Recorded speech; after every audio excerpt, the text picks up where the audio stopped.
aqui mais uma noite de alegria, mais uma noite de estudos, trazendo agora essa obra, que é a obra principal da codificação, da volta do nosso Mestre Jesus, com seus esclarecimentos, porque nós sabemos que a doutrina espírita é a chave que veio decodificar o Evangelho, e tantas lições que o Mestre, naquele momento vindouro, né, passado, recente, e ele veio para, de certa maneira, nos mostrar que somos espíritos imortais e a morte não cessa com a nossa jornada, apenas esse corpo que é necessário para interagir nesse nosso meio, né, nesse nosso planeta ao qual nós estamos habitando.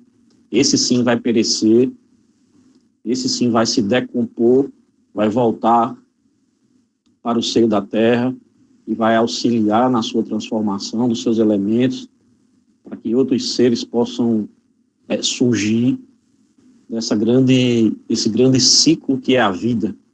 Nós já percebemos e um olhar um pouco mais sereno sobre os vários elementos que compõem o nosso dia a dia. Nós estamos sempre num ciclo, sempre iniciando algo, sempre algo está terminando, seja em todos os sentidos, na vida profissional, do nosso dia a dia, na nossa evolução como seres. Sempre estamos buscando e caminhando, porque a lei do progresso ela vai sempre nos exigir esse caminhar, nos exigir esse avançar. Se nós não estivermos o tempo todo nos provocando para isso, de certa maneira estacionaremos e perderemos uma grande oportunidade de evoluirmos nessa nossa encarnação, a qual nós devemos aproveitá-la cada segundo, mas aproveitar cada segundo com serenidade, com calma, sem atropelos. Vou começar aqui para a gente iniciar a projeção, para a gente já ir se situando qual vai ser o tema de hoje, para já começar os debates. Hoje temos algumas questões, acho que vocês já estão vendo. Só um momentinho. Só puxar aqui para mim. Pronto. Nós hoje estamos entrando no nosso estudo do Livro dos Espíritos. E, como sempre o fazemos, estamos sempre no início, trazendo a figura do Mestre Jesus, nosso modelo e guia. Aí é mais uma passagem que está em Mateus, capítulo 20, versículo 27 e 28, quando Jesus ele vem demonstrar aos apóstolos, e aí essa figura, né, a representação desse filme aí, dessa foto que foi captada, é exatamente Jesus lavando os pés de Pedro. A gente sabe que Pedro, João e Tiago, né, que eram os irmãos, eles estavam sempre juntos. E quando você começa a estudar um pouco mais a Bíblia, e você se aprofunda e começa a entender um pouco mais daquela relação que tinha entre os apóstolos, de imediato, esses três eram os que estavam sempre o mais próximo de Jesus. E entre eles, né, os teólogos falam, os estudiosos bíblicos falam que sempre existia entre eles aquela questão de quem seria o mais preterido pelo mestre. Eles estavam sempre naquele conflito entre eles, né, porque a gente não pode olhar os apóstolos como algumas religiões olham como pessoas santas. Eles foram criados simples e ignorantes e eram homens rudes, né, rudes nos seus hábitos, mas não eram homens rudes de ter, vamos dizer assim, hábitos amorais, né, que atentavam contra a moral. Mas eram pessoas um pouco brutas ainda, até devido às reencarnações anteriores, né, e o dia a dia deles, o ambiente que necessitava, né, eles eram pescadores, precisavam sempre estar interagindo com a necessidade de usar a força física. E, como vocês sabem, a mãe, né, de Tiago e João veio pedir a predisposição de Jesus, né, quem vai ficar sentado à tua direita, colocam a tua direita e a tua esquerda, e ela aí tem aquele diálogo, né, bem interessante. Então, isso também causou um certo ciúme. E esses momentos aí é antes de Jesus entrar na ceia, né, que ela é representada pela grande ceia, em quadros, enfim, que ficou eternizado por esse momento. E Jesus, quando entra nesse ambiente, né, que eles prepararam, essa ceia,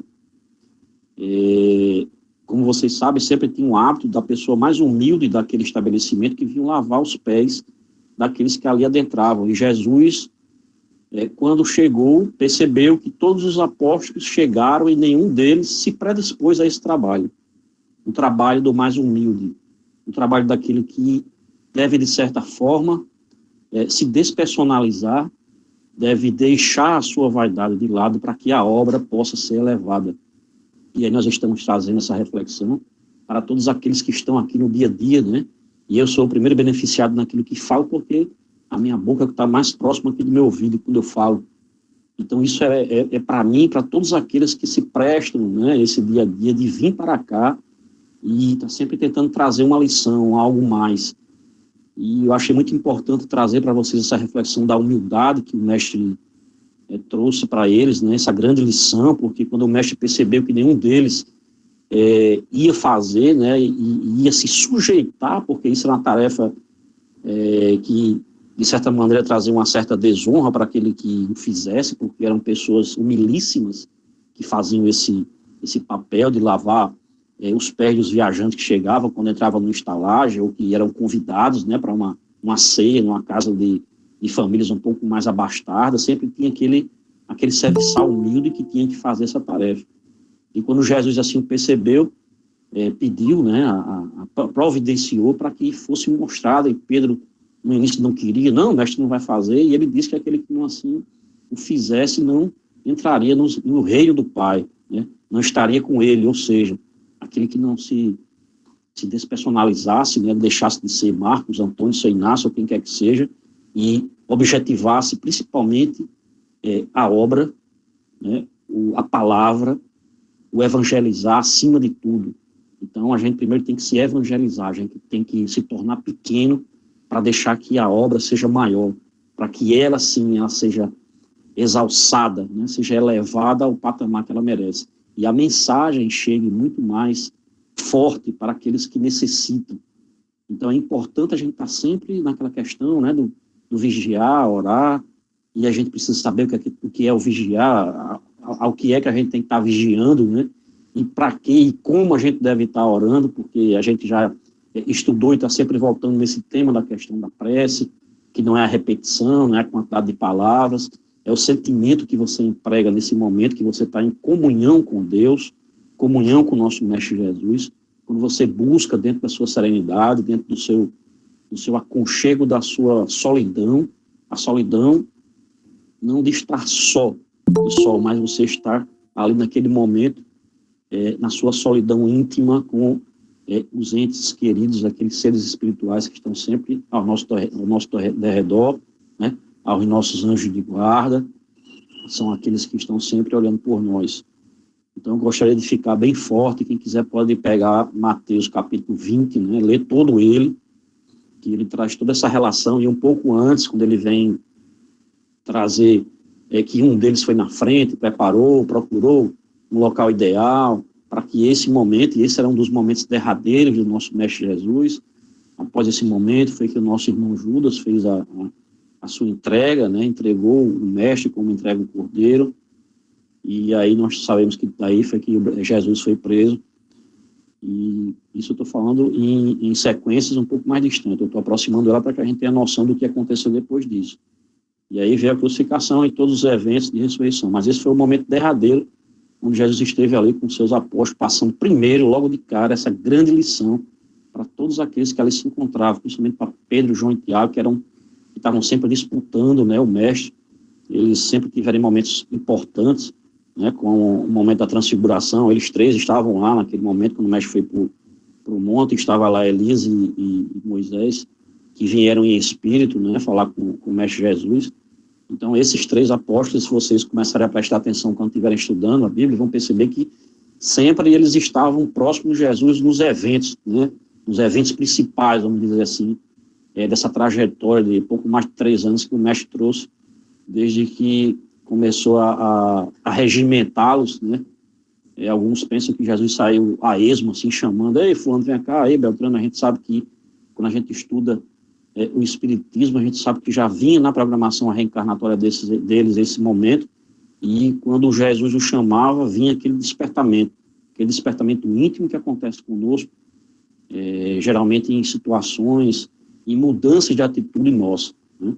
Eu faço só uma referência para essas duas obras que Emmanuel, tanto no livro O Espírito da Verdade, no capítulo 64, quando ele nomina de O Primeiro, e o Pão Nosso, esse livrinho abençoado, que foi o nosso pontapé inicial, quando teve esse evento da pandemia. Nós de certa maneira, mantivemos aquele formato, né, de sempre começar estudando o Pão Nosso, e depois a gente entrava no Evangelho. A gente começou ali numa dose dupla, né, do Mestre Jesus. A gente entrava com o Pão Nosso, e nesse capítulo 4, né, nesse capítulo específico, antes de servir, Emmanuel se cerca de 2 textos, para vocês terem uma ideia. Emmanuel pega esses 2 textos, nessas 2 obras, nesses 2 capítulos, e ele vai comentar essa passagem de Mateus, capítulo 20, 27 e 28. Esses 2 versículos, essas 2 obras trouxeram 2 capítulos que vão aprofundar esse entendimento. Nós já estudamos, né, no capítulo 4, naquele primeiro momento, e temos também o Espírito da Verdade, que ele vai proporcionar para que você reflita mais ainda essa mensagem humilíssima que a gente está trazendo hoje à noite, que é com relação à humildade. Você sempre, à medida que você percebe que você vai galgando conhecimentos, que você vai, de certa maneira, eu não digo subindo, mas você percebe que você vai num processo de ascensão. Às vezes acontece no nosso dia a dia, seja no trabalho, quando você vai sendo promovido, ou você vai se tornando um pouco mais visado, visível, né, que as pessoas começam a mais interagir com você, você começa a achar que você está num patamar diferente do delas. Então você tem que fazer como o Mestre está nos ensinando. E quem quiser ser o primeiro entre vocês, que seja servo de vocês, tal como o Filho do Homem, que não veio para ser servido, mas para servir e dar sua vida em resgate por muitos. Ou seja, o próprio Mestre Jesus, que era o nosso modelo e guia, né, de acordo com a questão 625 do Livro dos Espíritos, quando Kardec pergunta qual é o tipo mais perfeito, né, que Deus já ofereceu ao homem, e os Espíritos respondem, vê Jesus. Então, Jesus é o nosso grande modelo, é a meta a ser seguida. É ele que nós temos que buscar sempre como o nosso ideal de perfeição, porque ele foi um dos que passaram aqui na Terra e nos deixou esse legado, quando ele fala que eu venci o mundo e vocês também podem assim o fazer. E isso é muito reconfortante, porque a gente sabe que, como todos nós fomos criados simples e ignorantes, o nosso Mestre Jesus também foi criado dessa maneira, né, Manezinho? Manezinho, de vez em quando, ele faz essas questões assim, traz essas perguntas, né, Manezinho?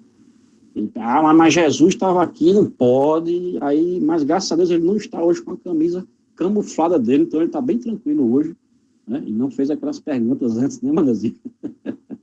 Antes de começar, ele está bem tranquilo hoje, mas está tudo em paz, não foi provocação, fique tranquilo aí no seu cantinho, viu? E a gente, no final, você vai guardando sua perguntinha aí para seu Inácio e Antônio responder. Mas a primeira, como vocês estão vendo aí, agora a gente vai entrar realmente no Livro dos Espíritos, né? Estávamos já, de certa maneira, porque estávamos falando do Evangelho. E estudar o Evangelho é estudar o Espiritismo, e estudar o Espiritismo é estudar o Evangelho, como vocês sabem. Nós vamos adentrar no livro 2º, né? Já estamos nele, no capítulo 4, a pluralidade das existências, estudamos já a reencarnação, a justiça da reencarnação, a encarnação nos diferentes mundos. Acabamos de sair da transmigração progressiva, né, teve grandes debates, levou algum tempo porque eram mais questões, e esse item 5, né, vamos dizer assim, nominado, ele não tem essa nomeação do item 5, mas só por uma sequência lógica, para ficar um pouco mais mais compreensível, né, o caminhar pelos itens. Kardec nominou esse item de sorte das crianças depois da morte. Desculpa. Eu queria que a gente já começasse a fazer a reflexão sobre essa mesma nomenclatura que ele usou para desenvolver esse bloco de 5 questões, né? Nós vamos adentrar em 5 questões. Sorte das crianças depois da morte.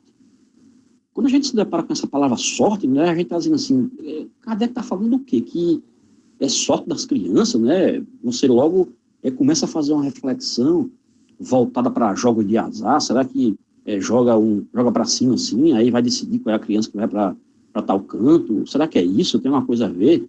Depois que a criança morre, ela passa por um sorteio, por um bingo, alguma coisa parecida. E a primeira reflexão que a gente tem que fazer é exatamente sobre essa palavra sorte. Primeiro que a gente tem que tirar da nossa mente essa conceituação daquilo que é como se fosse uma força desconhecida, né, poderosa, que supostamente, pelo acaso, ela nos traz uma benesse, né, nos traz uma compensação. De repente, pela sorte, eu tive um livramento, né, que é outra palavra que se usa muito. Sorte e livramento. Né? Eu tive um livramento porque tive sorte. E a gente sabe que isso tudo é do nosso merecimento, é de algo que já estava ali predisposto na nossa encarnação. Nós somos merecedores, né, desse livramento, entre aspas, né, que nada mais do que o nosso comportamento que, ao ser modificado, a nossa evolução moral, nós somos deixando alguns hábitos para trás e talvez aquele acidente que teria consequências muito mais fortes, né, eles acabaram sendo atenuados pelo nosso comportamento. Então, alguns chamam isso de livramento.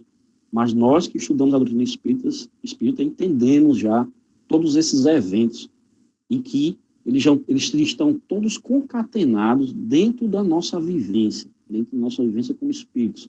E aí nós falamos de vivências passadas e a presente.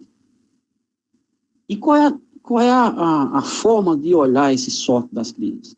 Se vocês adentrarem depois, quando a gente começar a estudar Mateus, o Evangelho de Mateus, vocês vão ver que a sorte, né, essa palavra sorte, vocês vão ver em vários momentos da Bíblia. Ela está lá alçada em vários momentos, no Antigo Testamento e no Novo Testamento também, como no caso de Matias, quando Judas deserta, né, e em Atos vem um relato de que os apóstolos se reúnem e diz como é que a gente vai colocar o nome, qual é a pessoa que vai ficar no lugar de Judas, né, para que a gente possa dar continuidade. E aí se tira na sorte, e aí tem a passagem lá que ele fala, pela sorte caiu Matias, porque tinha Matias e tinha outro lá, outro discípulo de Jesus, né, que estava sempre entre os 70, e isso nós vamos, no momento adequado, chegar a essa informação, que Matias e esse outro irmão também, que de certa maneira tiraram na sorte, porque naquela época a sorte era Jesus falando, ou Deus falando com os hebreus, né, os israelitas, os judeus, quando eles tinham alguma questão a ser resolvida, eles, de certa maneira, perguntavam nessa expressão sorte, né?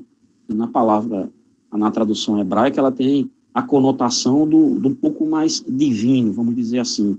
Não é essa questão pejorativa que se usa com relação a jogo de azar, como se fosse algo de sorte.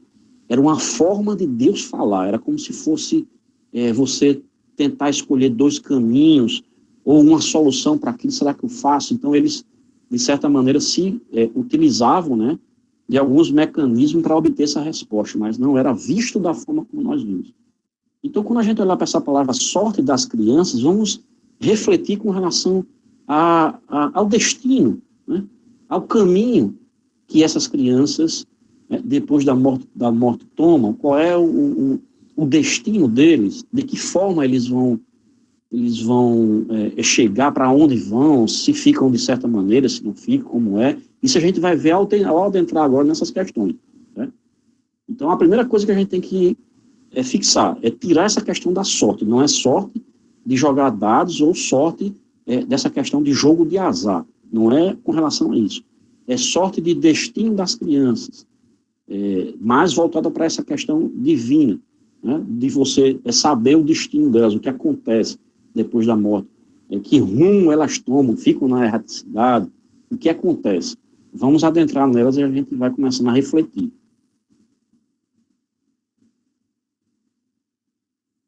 Como eu falei para vocês, a gente tem 5 questões, e hoje a questão 197 e o 97A, a questão 98, a questão 199 E a questão 199A. A questão 197 pergunta: o espírito de uma criança morta em tenra idade poderá ser tão adiantado quanto o de um adulto? E os espíritos respondem que sim, algumas vezes muito mais, porque pode ter vivido mais e adquirido maior soma de experiências, sobretudo se progrediu. Ou seja, se já é um espírito que vem em evolução, se vem progredindo, provavelmente se naquele seio familiar o pai e a mãe forem mais atrasados do que ele em espírito, né, em evolução, ele sim terá, vamos dizer assim, esse diferencial com relação aos pais. E Kardec continua aprofundando essa questão, que vai até a 199A, quando na 197A ele pergunta: então, o espírito de uma criança pode ser mais adiantado que o de seu pai? E ele diz que sim, isso é muito frequente. Não vê de vós mesmos tantas vezes na Terra?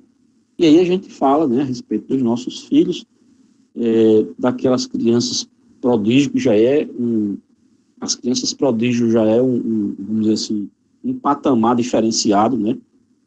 Mas eu digo, essa nova geração, e eu não vou nem adentrar nessa questão, que tem muito questão de criança índigo, e eles começam a viajar, a colocar o esoterismo no meio. Eu sei que tem uma obra de Divaldo, eu não estou querendo fazer nenhuma crítica, mas eu gosto de permanecer na base. Essa é a minha proposta, sempre trazer essas reflexões. A gente sabe que o espiritualismo, a filosofia, psicólogo, psiquiatra, estão sempre tentando traçar perfis e, principalmente, na nossa sociedade, nós temos sempre que estar criando nomenclatura para tudo, né? E isso, às vezes, é prejudicial porque começa a existir e serem criados as separações, né? Os nichos. Então, assim, a gente tem que ter muito cuidado quando a gente vai refletir sobre essas crianças que estão vindo.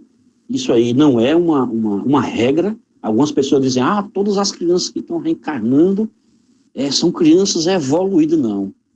Eu tenho um exemplo disso na escola da minha filha, que na semana passada, retrasada, nós nos deparamos com diálogos no grupo de WhatsApp delas que choca, né? Diálogos extremamente racistas, que inclusive a professora teve que intervir, e aí estamos falando de crianças de 11, 12 anos de idade, né? Com comentários que você fica assim, que estarrecido, né? Porque se uma criança dessa está com esse tipo de comentário, provavelmente, né, sem querer colocar a culpa nos pais, mas nós sabemos da nossa responsabilidade como pais, que se ela vem com a linguagem daquela, né, de racismo, principalmente da questão da homofobia, então é porque ela vê isso em algum canto.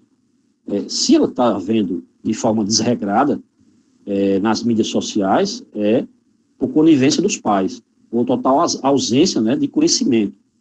Porque, às vezes, a gente quer, de certa maneira, compensar a nossa ausência em casa com falta de regras, né, de limites. E isso é muito perigoso, porque você acaba, de certa maneira, sempre premiando a criança, premiando pelo nada.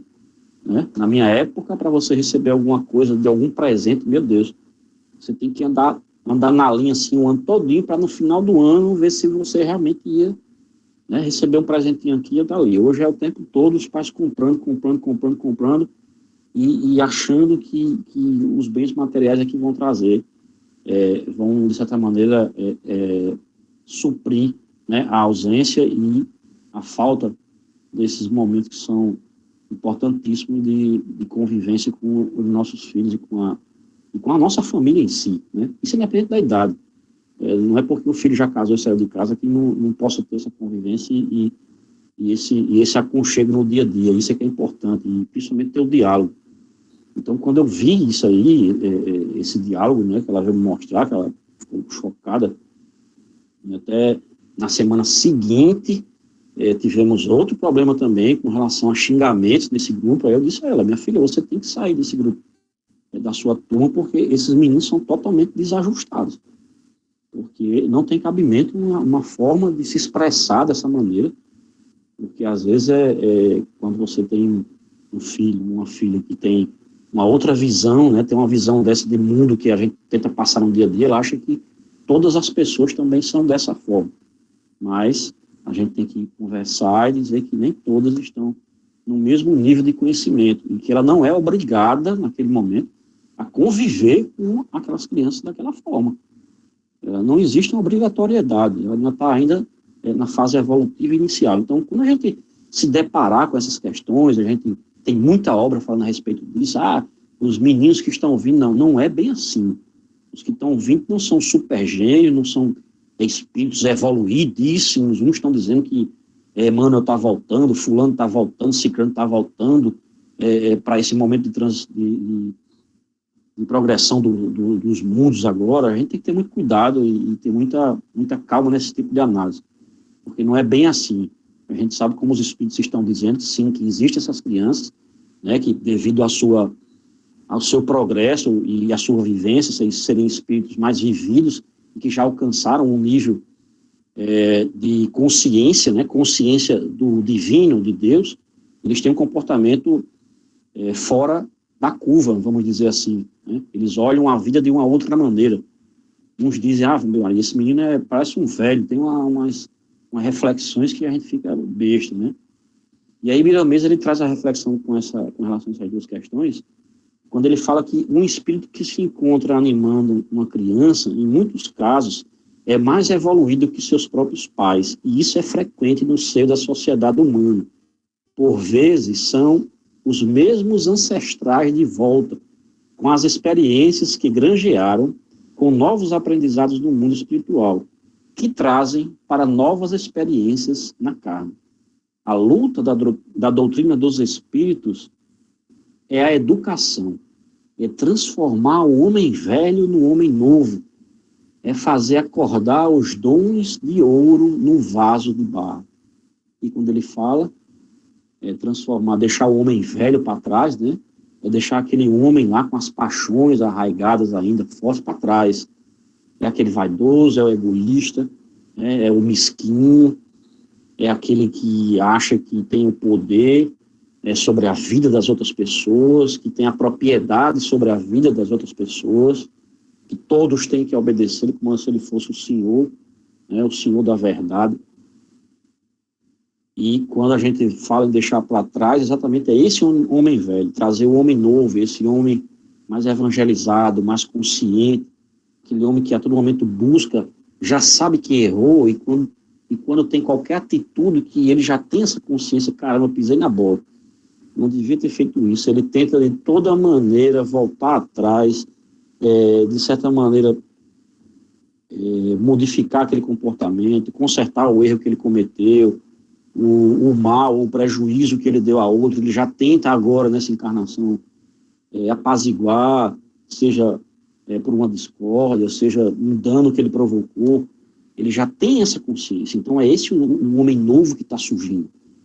São novas atitudes, né, para que você chegue realmente a uma encarnação e a um final de jornada diferente, né? Você ser outra pessoa, se sentir outra pessoa. Aqui no nosso grupo nós já tivemos vários testemunhos de alguns irmãos que a própria família disse, fulano está muito diferente, ele está mais sereno, está assim, mudou, antes ele tomava uma atitude com relação a isso, hoje ele está mais sereno e tal. Então a gente vê que quando você toma essa consciência através dessa chave, a chave que é o Espiritismo, e todas essas obras, né, Evangelho segundo o Espiritismo, o Livro dos Espíritos, o Livro dos Médiuns com São Inácio, que é muito importante, São Inácio está trazendo essa obra para estudo, porque em certo momento, futuro, e hoje, no dia a dia, a gente tem essa interação o tempo todo. Então, quando você se depara com esses ensinamentos, você pode se defender, você pode perceber que você está sendo, vamos dizer assim, assediado por um desses irmãos, com um pensamento que não é seu. E isso é muito importante, porque você sabe que a gente abriu uma janelinha, o irmãozinho está lá só esperando, para, naquela janelinha que você deixou aberta, ele lá, né, e ficar lhe incentivando para que você tome aquela atitude desregrada que você, às vezes, quando termina de fazer aquilo, você diz, meu Deus, não acredito que eu fiz isso, não. Você acha que foi até outra pessoa, mas foi você mesmo que, de certa maneira, deixou-se ser conduzido por esse irmão. Né? Você não teve forças para barrar, assim, não, isso aqui não sou eu, não vou falar desse jeito. Não é assim. Então, isso é importante a gente estar sempre se observando. E quando ele fala, né, os dons de ouro são exatamente essa evolução moral que a gente deve ter. Né, trazer para a nossa vida os ensinamentos, nosso Mestre Jesus, caridade acima de tudo, né, a tolerância, a indulgência, a benevolência, que foi tão trabalhado ao longo da semana, né, o perdão não é só da boca para fora, o perdão tem que ser vivido, né, realmente vivido, e esquecido aquele mal, vamos dizer assim, aquelas briguinhas que às vezes você não sabe nem de como é que começou. Rapaz, como é que eu deixei de falar com o fulano, hein? Foi porque mesmo, eu nem me lembro mais, mas você não tem coragem de chegar lá e dizer, vamos acabar com isso e tal, foi culpa minha, vamos seguir nossa vida e tal. Então isso é que é importante, é você realmente perdoar e esquecer. Não é como se as pessoas que, eu perdoei fulano, mas não quero ver ele na minha frente. Eu perdoei fulano, mas ele no canto dele e eu aqui. Então isso não é perdão. Começa a refletir sobre isso, que o perdão é esquecer, realmente é você passar adiante e não ficar mais como se aquela pessoa devesse algo a você. Isso tem que ser uma coisa natural, é um exercício diário, e que nós, com certeza, alcançaremos isso. A questão 98, Kardec pergunta, por não ter podido praticar o mal, o espírito de uma criança que morreu em tenra idade pertence às categorias superiores?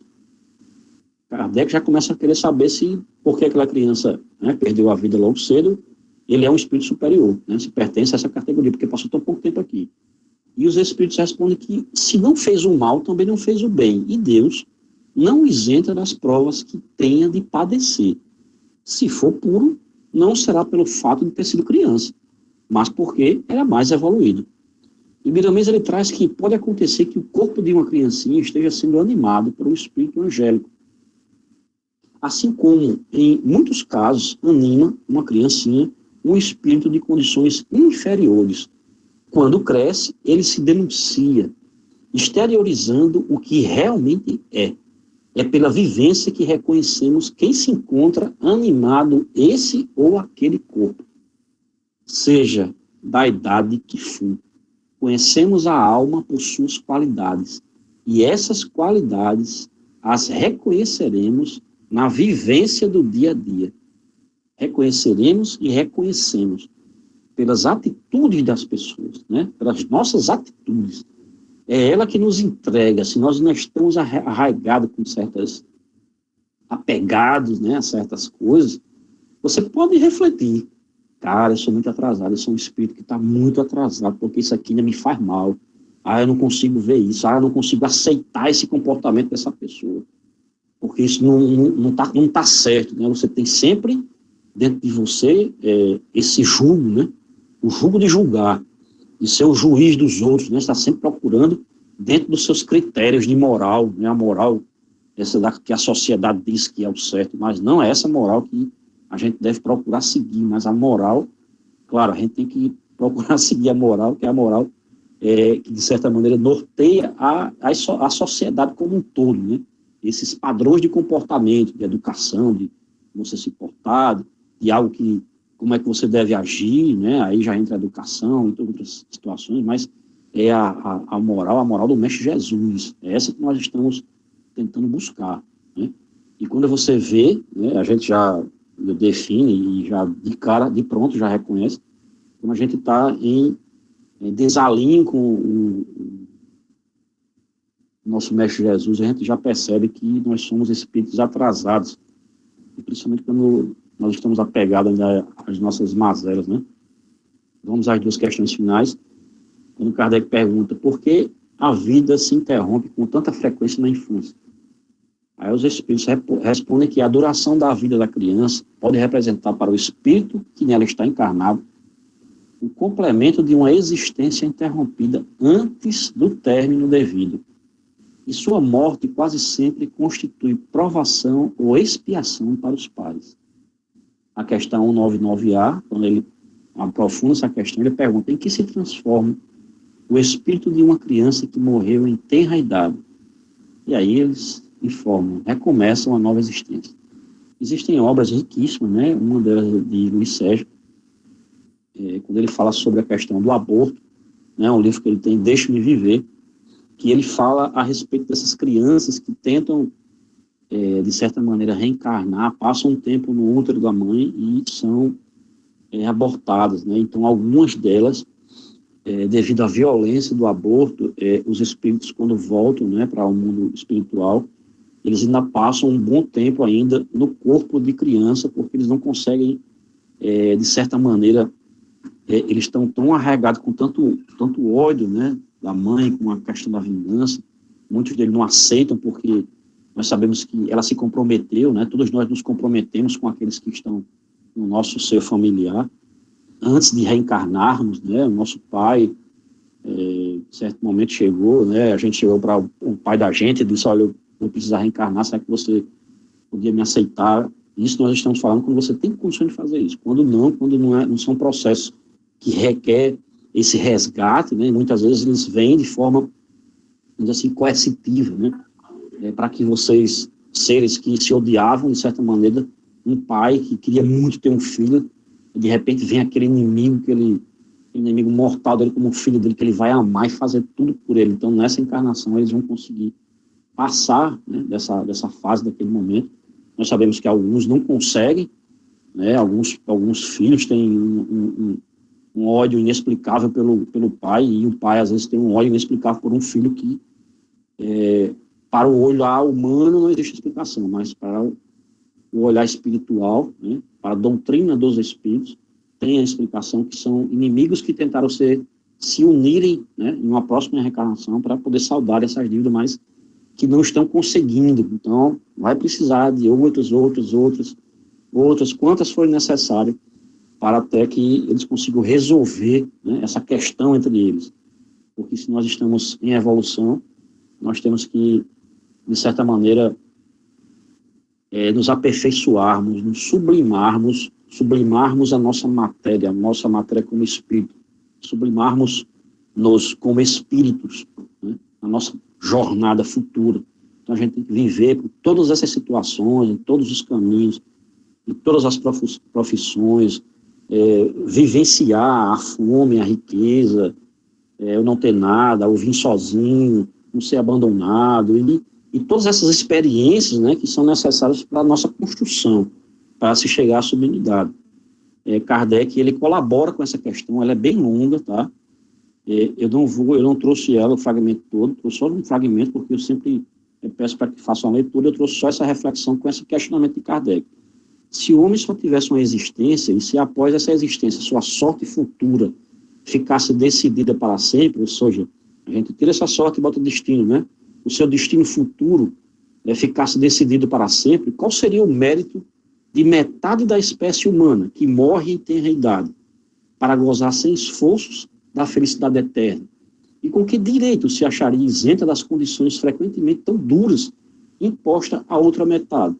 Ora, se uma criança que vem, né, desencarna, e aí um diz, ele se transformou num anjinho, né?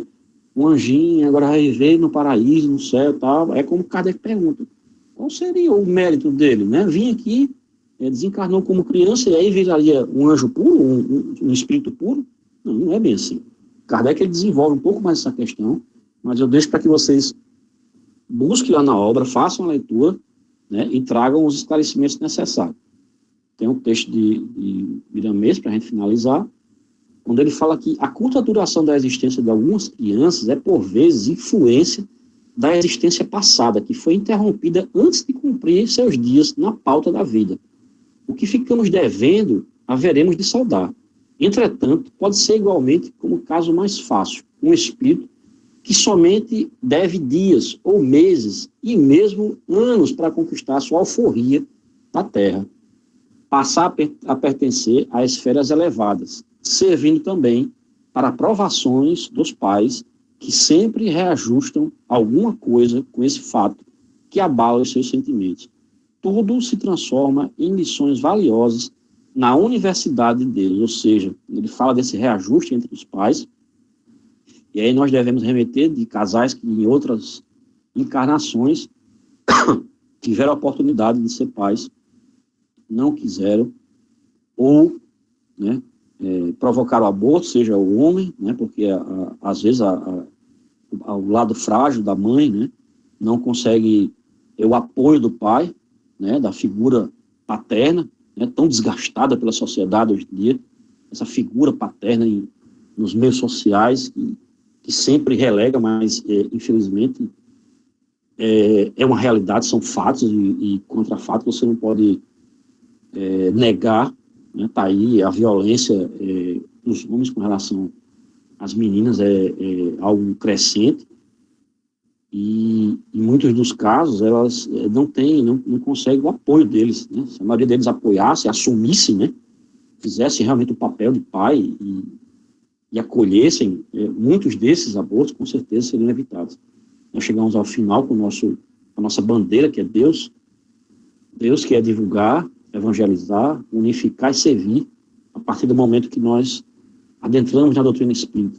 Nós trazemos para o nosso dia a dia esse nosso desejo de estar sempre progredindo, sempre caminhando. Nós temos essa grande ferramenta, que é a doutrina espírita, que é essas obras vastíssimas que nós temos, iniciando pelo Livro dos Espíritos, né? Nós temos o Evangelho segundo o Espiritismo, nós temos o Livro dos Médiuns, nós temos o Céu e o Inferno, nós temos as Obras Póstumas, nós temos a Revista Espírita, essa é a nossa amada Revista Espírita, nós temos as obras de Chico Xavier, 432 livros, mais ou menos, que nos enriquece, que nos permite cada vez mais trazer a obra de André Luiz, né, 13 livros que ele traz a vida, o dia a dia no mundo espiritual, que é fantástico. Você, quando entra no primeiro livro, você não quer mais parar, porque é tanto conhecimento, tanta coisa maravilhosa que você não quer parar de cada vez mais beber dessa água viva que é a palavra do nosso Mestre Jesus, e principalmente o seu exemplo, né, que ele trouxe e nos deixou, veio novamente através da doutrina espírita, e isso é maravilhoso. Todos nós que estamos aqui, né, aqueles que estão chegando, que sejam muito bem-vindos. Nós temos 2 espíritos, né? Temos um João que é de Deus, nós temos uma Maria que é do céu. Então o nosso grupo aqui é abençoado, né? Passo a palavra para você, Toninho, agradecendo a paciência de todo mundo ter me suportado até agora, e é uma grande alegria estar aqui junto com vocês, como sempre. Estava com saudade de olhar aqui e ver a carinha do seu Inácio aí, Manuelzinho, dormindo aqui tudinho, né? Eu estava com saudade, mas é isso mesmo, a vida ela vai aproximando e separando a gente, porque é necessário, né? As lições são em todos os momentos, em todas as searas, temos que vencer em todas. Então, é isso aí.